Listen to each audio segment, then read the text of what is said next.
Olá, pessoal, este é mais um Fala Carlão, e o Fala Carlão, você já sabe, é sempre na prateleira de cima do agronegócio brasileiro.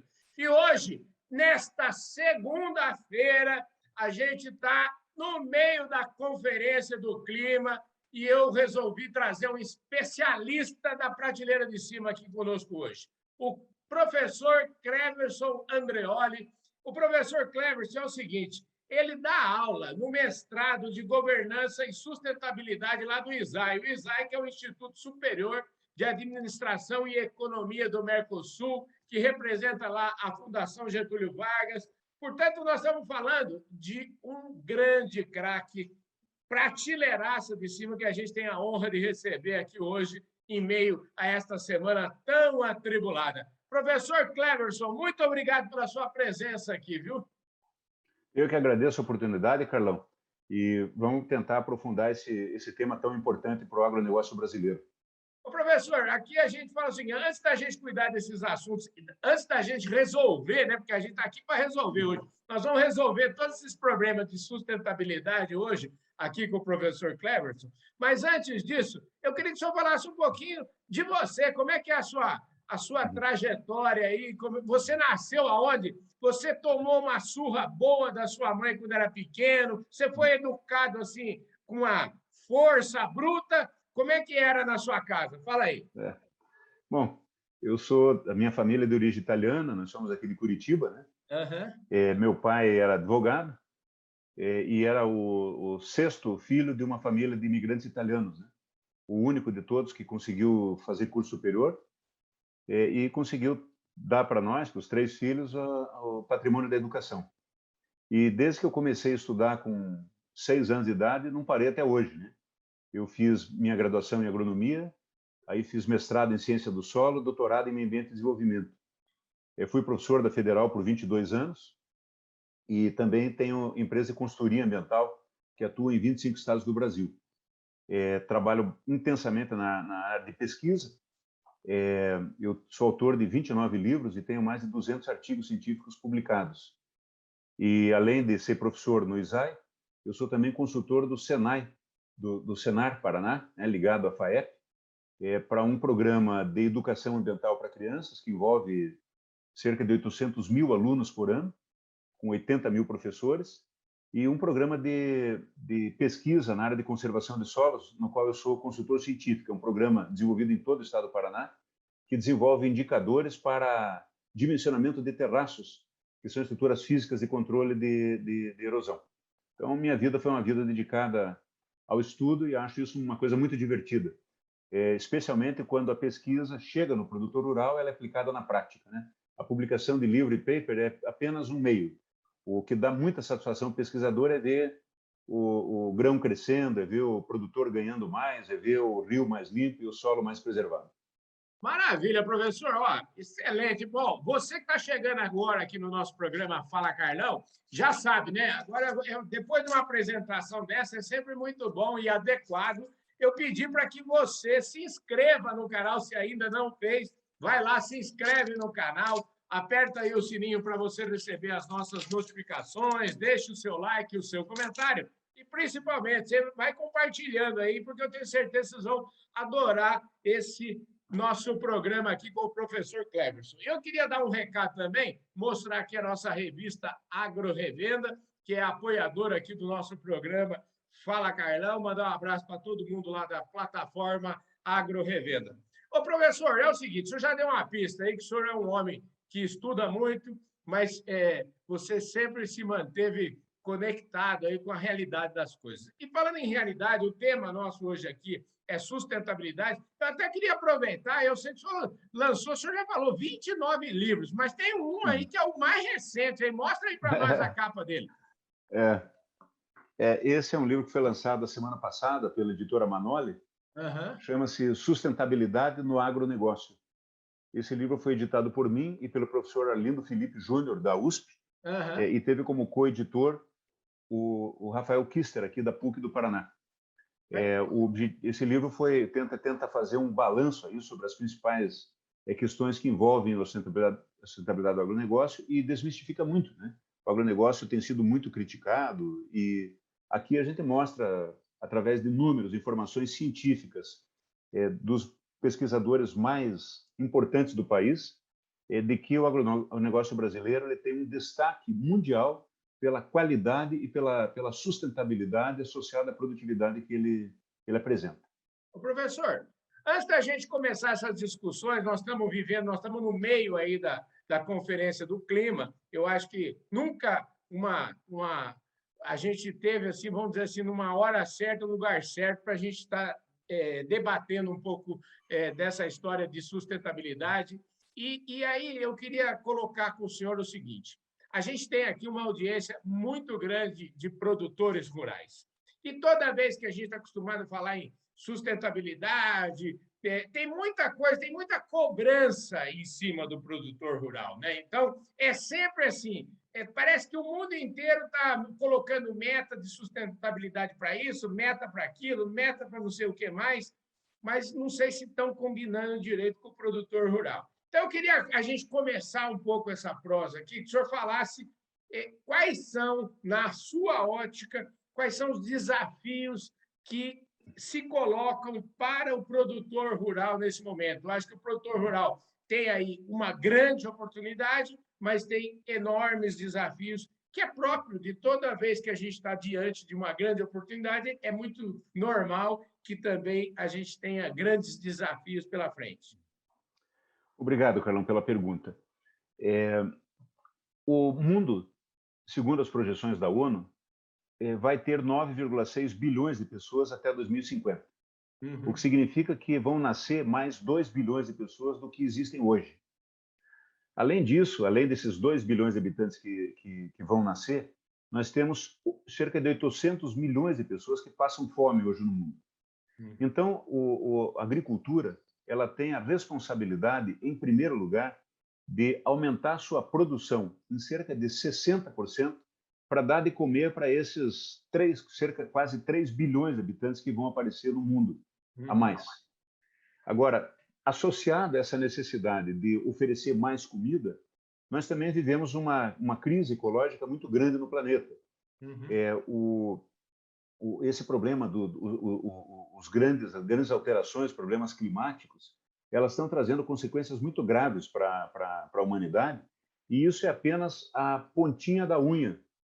O que está acontecendo agora são os primeiros sinais de graves desequilíbrios e que devem se intensificar nos próximos anos. A grande principal consequência desse desequilíbrio climático é o aumento dos extremos. Então, quando houver uma seca, essa seca vai ser mais intensa do que ela foi no passado. Quando houver um dilúvio, uma chuva, ela vai ser mais intensa. Então, o mundo vai conviver com a ampliação dos extremos climáticos, coisa que a gente já está vendo os primeiros sinais aqui no centro-sul do Brasil, né?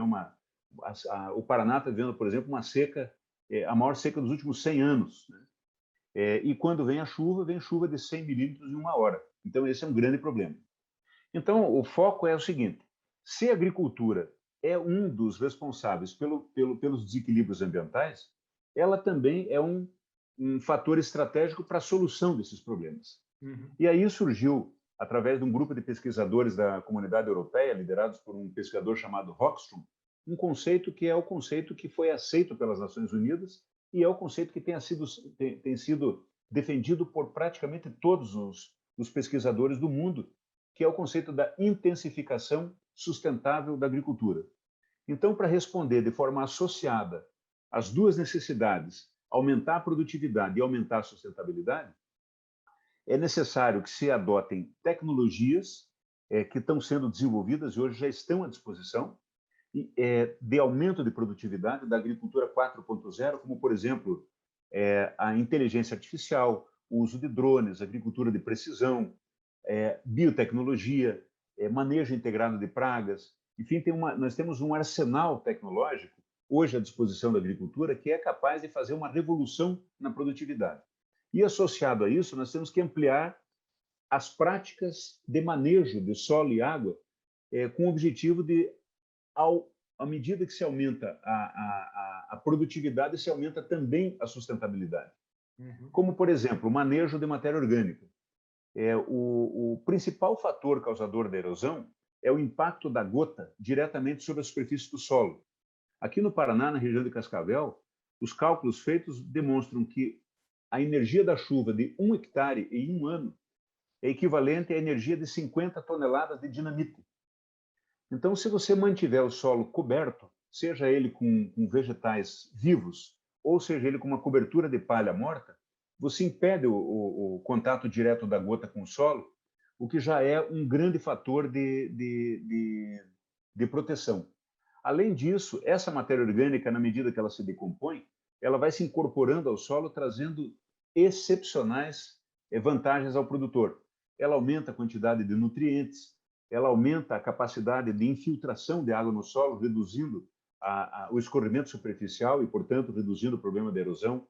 A matéria orgânica é capaz de aumentar a capacidade do solo em retenção de água e, principalmente, a matéria orgânica ela estimula que a vida microbiana do solo, que é uma nossa grande aliada, ela tem uma atividade bastante intensa, liberando enzimas, e essas enzimas vão atacar a própria matriz do solo, liberando nutrientes que estão ali, mas não estavam em condição disponível. Professor, para finalizar, só mais uma coisinha, Carlos, só mais uma coisa. A última questão importante do carbono no solo é que o chamado sequestro do carbono, que pode solucionar o problema do efeito estufa, ele pode ser feito a partir do plantio de uma floresta sobre o solo ou a partir do manejo que aumente o teor de matéria orgânica no solo. Então, o carbono, ele tanto pode estar fixado em forma do vegetal quanto da matéria orgânica. Um pesquisador da Ohio State University, chamado Ratan Lal, demonstrou que um bom manejo de matéria orgânica no solo é capaz de fixar mais carbono do que uma floresta. Então, a boa gestão do solo ela tem uma enorme contribuição ao efeito estufa. Então, para concluir esse raciocínio, a produtividade e a sustentabilidade, elas, ao contrário, elas não são antagônicas, elas são irmãs siamesas. Elas andam uma junto com a outra. Pois é, tudo que o senhor falou aí dá a impressão o seguinte, que o senhor está, na verdade, para a gente que está...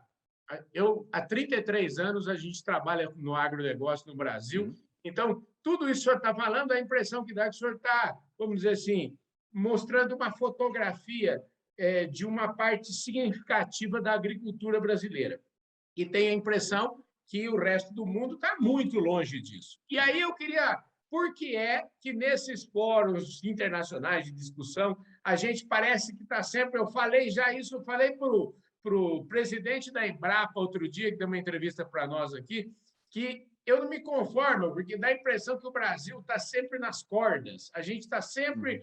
Em vez da gente estar no meio do ringue, né, a gente está lá mandando na partida, a gente está sempre nas cordas. E eu queria, então, que o senhor, saindo um pouco dessa discussão mais técnica, indo para uma discussão um pouco mais até filosófica, talvez política, eu queria saber por que é que a gente tem essa imensa dificuldade de mostrar tudo que é feito aqui no Brasil e, mais do que isso, por que a gente não consegue colocar isso na percepção do resto, na percepção do mundo de maneira geral e até do Brasil, eu diria.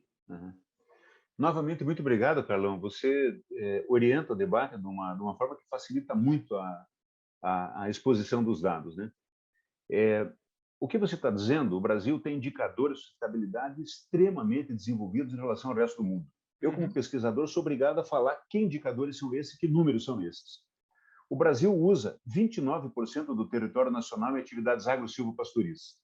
Para você ter uma ideia, os Estados Unidos utilizam 74,3% do território nacional deles para atividades agro-silvopastoris. Então, a área ocupada pela atividade agro-silvopastoril no Brasil, ela é bastante restrita, é menos de um terço do território nacional. Cerca de 30% do território nacional, mais do que a área usada para agricultura, são áreas protegidas, como parques, reservas, áreas de proteção ambiental, etc. Então, o Brasil tem 30% do território conservado com áreas especialmente protegidas. Segundo as Nações Unidas, a média dos 10 maiores países do mundo é ter 10% de área protegida, e nós temos 3 vezes mais. Para dar exemplos específicos, a Austrália tem 19%, a China tem 17%, Estados Unidos tem 13% de áreas protegidas, enquanto o Brasil tem 30%. O Brasil tem 61% do seu território com cobertura florestal nativa. Se você tirar a União Soviética, a Europa cabe dentro da floresta preservada nativa existente no Brasil. A Europa tem cerca de 30% de cobertura florestal, e lá a cobertura florestal ela é basicamente formada pelo pinus, porque o pinus é nativo da região, e esse aumento da cobertura florestal tem motivação comercial, diferente do Brasil, Sim. que faz a conservação de florestas com o objetivo específico de manter a biodiversidade. Mais do que isso, você tem no Brasil parques, como, por exemplo, o Parque Nacional do Iguaçu, em cima do latossolo roxo eutrófico, que está entre os melhores solos do mundo. Os Estados Unidos têm parque no deserto de Mojave, tem parque no Alasca, na comunidade europeia, você está andando onde tem possibilidade de produtividade do solo, está plantada. Quando se chega numa montanha, numa serra, aí tem o parque. E nesses parques ainda tem produção de energia eólica e tem produção de energia solar. Então, a nossa qualidade de preservação é impressionante. O Brasil tem 33 milhões de hectares em área de plantio direto, é a maior área de plantio direto do mundo. O plano ABC, da agricultura baixo carbono da Embrapa, alcançou mais de 15 milhões de hectares recuperados e tem previsão de chegar em 75% da área cultivada do Brasil na agricultura de baixo carbono, que tem uma enorme influência no efeito de estufa. Então, é impressionante, Carlão, é impressionante como que a gente consegue chegar com esses indicadores numa conferência mundial e ser lá criticado, como você diz, está lá nas cordas, né? Basicamente, isso se dá por um erro estratégico cometido pelo Brasil, que é não fazer uma preservação adequada da Amazônia. A estratégia que o mundo usa para criticar o agronegócio brasileiro é falar da preservação da Amazônia. Sob meu ponto de vista, muito mais interessado na competitividade do agronegócio brasileiro do que efetivamente na preservação. Não que a preservação não seja absolutamente fundamental. Agora, o que eu queria destacar é que o Brasil, naturalmente, ele tem soberania sobre a floresta amazônica, mas não é nada inteligente você utilizar essa soberania para cortar e queimar uma floresta altamente produtiva e importante para o Brasil. Eu queria dizer o seguinte: antes da Amazônia ser importante para a comunidade europeia, para os Estados Unidos, para o mundo, a Amazônia é imprescindível para o Brasil e para o agronegócio brasileiro.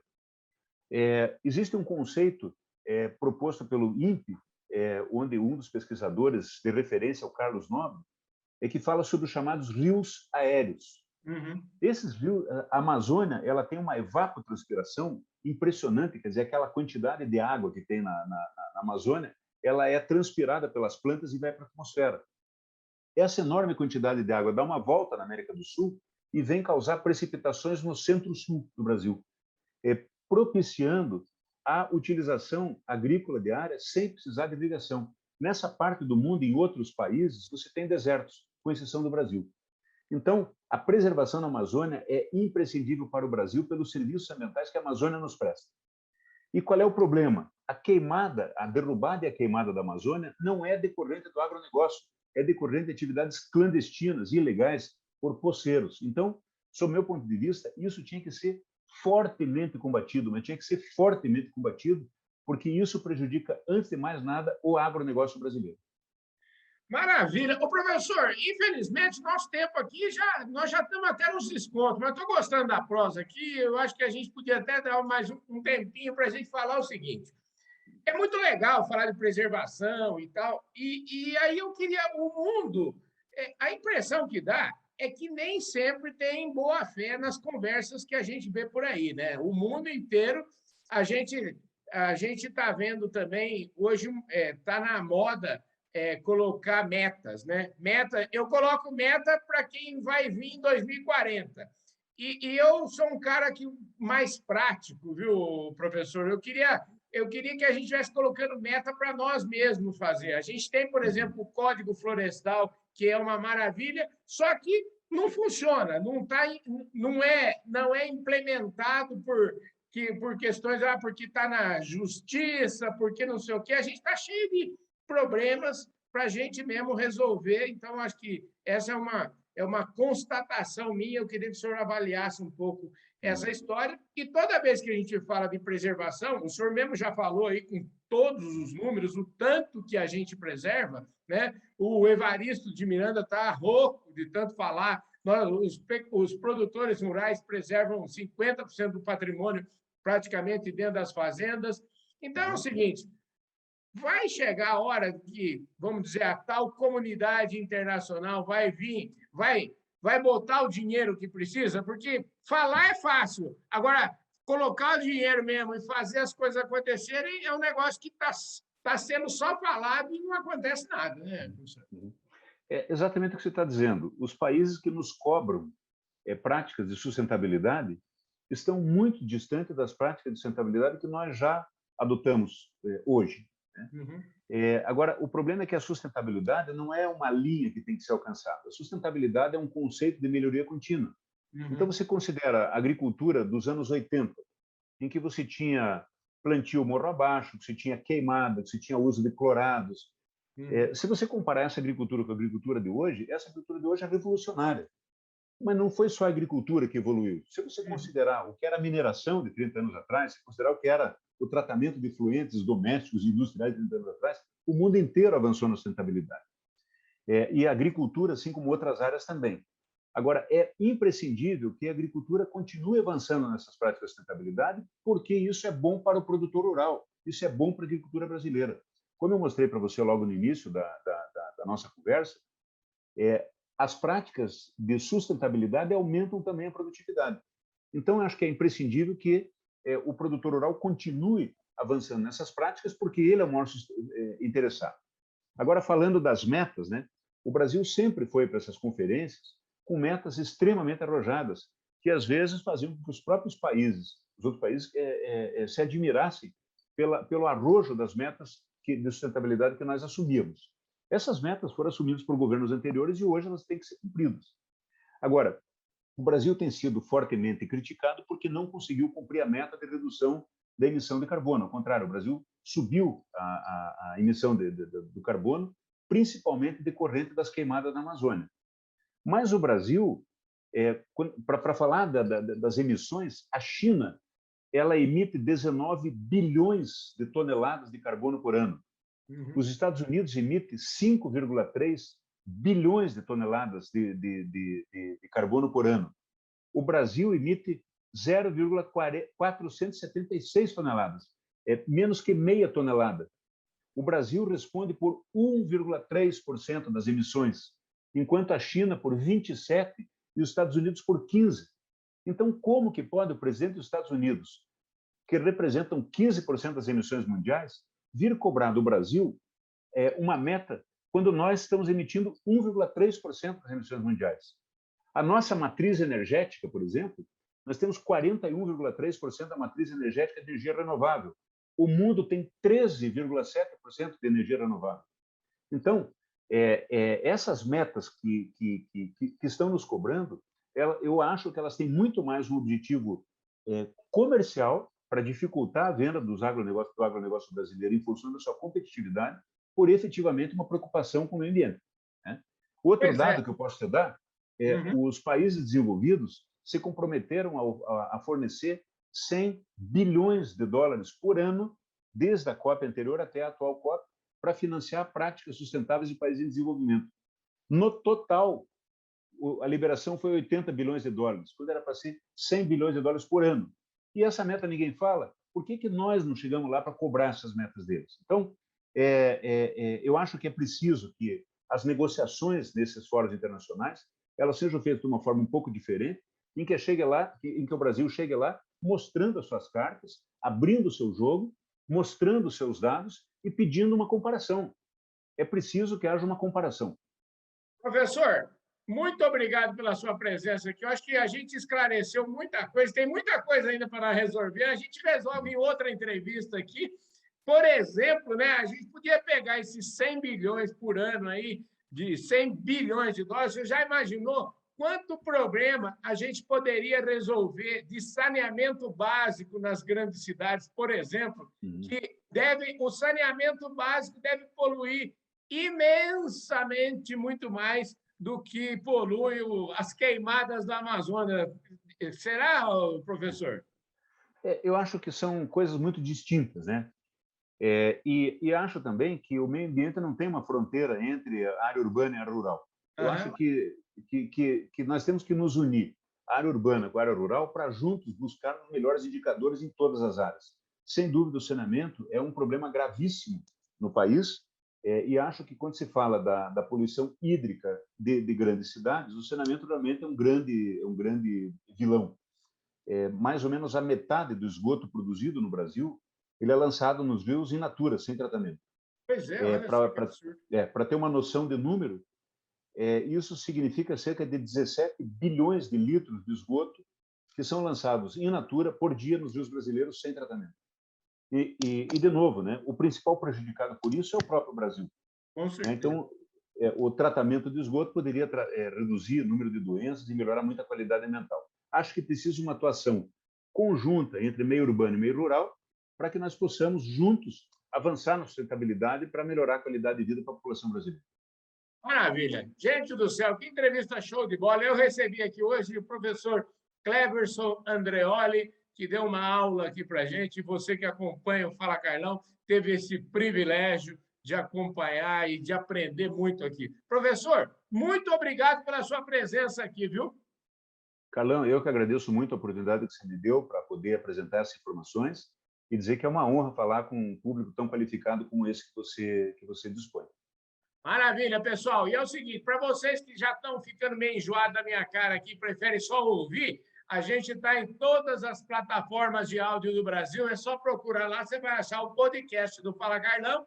E para você que ainda não se inscreveu aqui, de novo, vou pedir, se inscreve no canal, aperta o sininho aí para você receber as nossas notificações, deixe o seu comentário, deixe o seu like e, principalmente, compartilhe esse vídeo com todos os seus amigos. E se você está aqui na audiência nacional e internacional do Canal do Boi, muitíssimo obrigado, um forte abraço. Eu vejo todos vocês no nosso próximo programa. Valeu!